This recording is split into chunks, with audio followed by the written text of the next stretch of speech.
Hello everyone, my name is Eka, and in this video I would like to share my opinion about TAJEN. So, the first let's we talk about the definition of TAJEN versus tabuhrah, because a lot of people still misunderstanding about the definition of TAJEN and tabuhrah. So, the first, TAJEN. TAJEN is a game or a cultural attraction of cockfighting in Bali. So when people play this game, they usually bet using money, and people who win the game, they will get the money. While tabuhrah is an activity of cockfighting in religious ceremony in Bali. So in this activity is part of Butayatnya ceremony. In tabuhrah, there is also money betting, but it is different with TAJEN.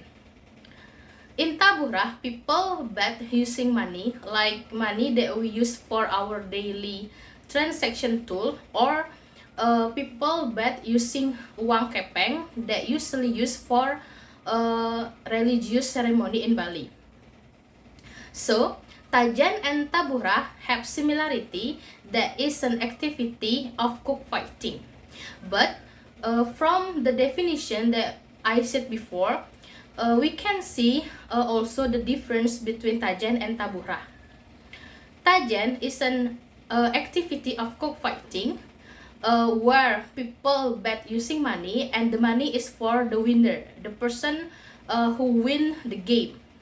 While in tabuhrah is an activity of cockfighting, and then in tabuhrah people also bet using money, but this activity is part of a religious ceremony in Bali, and the money that used for betting is for punya of the ceremony. So it's not just for personal use, but for punya of ceremony.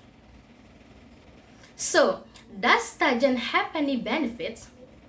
Well, I did a small research before. I read some information about TAJEN in the internet, and I got that in Bali there are two types of TAJEN, namely TAJEN terang and TAJEN beranangan. The first, TAJEN terang. TAJEN terang is an activity of TAJEN that already got permission from the authorities. So this TAJEN have benefits to seek funds for village development.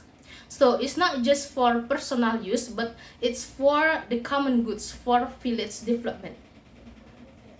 While TAJEN beranangan is an activity of TAJEN that didn't get permission from the authorities. So we can say that this TAJEN is one of the gambling activities.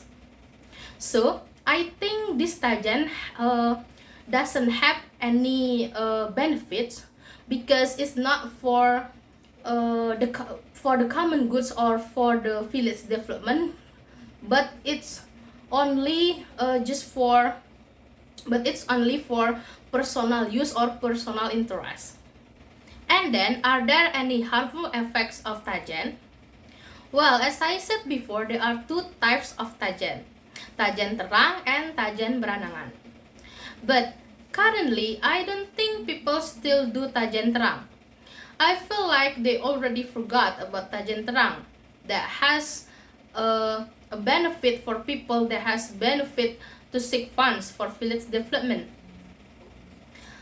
I think now a lot of people prefer to do TAJEN beranangan rather than TAJEN terang, that only for their personal interest or their personal pleasure, and it doesn't have any benefits for people. Otherwise, it has some negative effects, such as we know that TAJEN is one of the gambling activities, and this activities is already breaking the law. So if people still do that, if people still do that, they could arrested by the police and then sent to the prison. And then TAJEN give the negative influences on society, such as growth of illegal gambling activities, which is very detrimental. And then TAJEN also can cause a competition and then conflicts between individuals in society. And then TAJEN also can grow. It also can grow the potential for the other criminality like violence and then spread of drugs and many more. And the other negative effects is TAJEN can make people addicted, because when people win the game, they will get a lot of money. So if there is a question, do you think TAJEN should be legalized? My answer is no. I don't think TAJEN should be legalized because, as I said before, TAJEN is one of the gambling activities and it causes a lot of negative effects. If the first people who win the game, they will get a lot of money and then they will be very happy and then they can buy anything they want. But I think there is a temporary happiness, because when they lost the game, they will be very upset and then it can make people depressed because they lost the coke and also they don't get any money. And it also can cause a conflict between the player and then trigger another crimes. TAJEN also can make people addicted, a very detrimental addiction, because when people lost the game, they will find another way to get more money and then playing the game again. And then they will spend their money for the game that they won't necessarily win. So I don't think TAJEN should be legalized in Bali or in Indonesia because it causes a lot of negative effects. Instead of spending our money, our time, and our energy for the useless thing like TAJEN, better we work hard and get a lot of money for our future life. Alright, that was my opinion about TAJEN. Thank you for listening and bye-bye.